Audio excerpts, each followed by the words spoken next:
Assalamualaikum warahmatullahi wabarakatuh.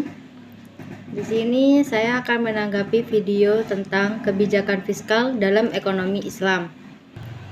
Yang pertama, pengertian kebijakan fiskal.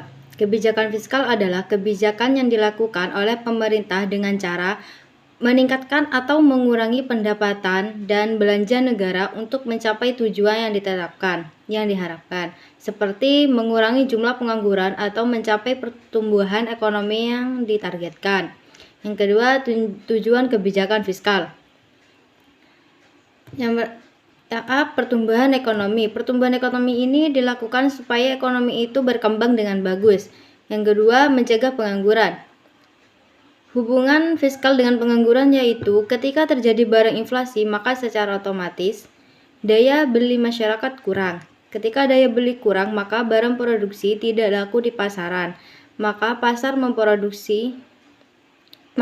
memproduksi lagi, akibatnya terjadinya pengurangan karyawan sehingga banyak yang menjadi pengangguran. Yang ketiga, stabilitas harga. Yang keempat, mendorong laju investasi. Ketika pemerintah mengurangi pajak dalam sektor tertentu, maka pengusaha itu akan tertarik untuk investasi. Yang kelima, untuk mewujudkan keadilan sosial. Selanjutnya, jenis-jenis kebijakan fiskal. Yang pertama, ekspansif. Bagaimana pemerintah banyak mengeluarkan uang di masyarakat dalam rangka untuk meningkatkan ekonomi. Yang kedua, kontraksional. Kebijakan pengetatan bagaimana pemerintah mengurangi uang yang beredar di masyarakat atau pemerintah meningkatkan pendapatan. Selanjutnya, kebijakan komponen fiskal. Yang pertama, kebijakan perpajakan. Yang kedua, kebijakan pengeluaran. Yang ketiga, kebijakan investasi disinvestasi. Yang keempat, pengelolaan utang atau surplus. Selanjutnya, instrumen kebijakan fiskal. Yang pertama, anggaran belanja seimbang. Yang kedua, pembiayaan fungsional. Yang ketiga, anggaran defisit atau kebijakan fiskal ekspansif. Yang keempat, anggaran surplus atau kebijakan fiskal kontraktif. Yang kelima, stabilitas anggaran otomatis.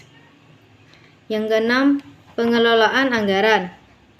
Selanjutnya, fungsi kebijakan fiskal. Yang pertama, mengoptimalkan penggunaan sumber daya alam dan sumber daya manusia. Yang kedua, mengoptimalkan kegiatan investasi. Yang ketiga, alokasi. Keempat, distribusi. Kelima, stabilisasi. Dan keenam, pembangunan.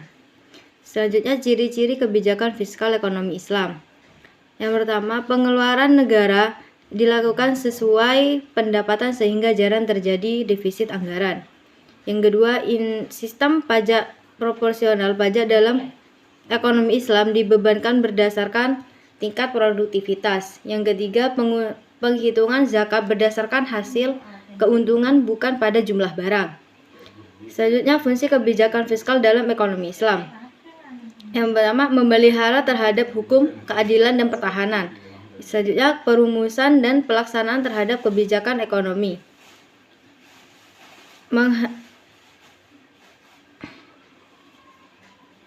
Kekayaan pemerintah.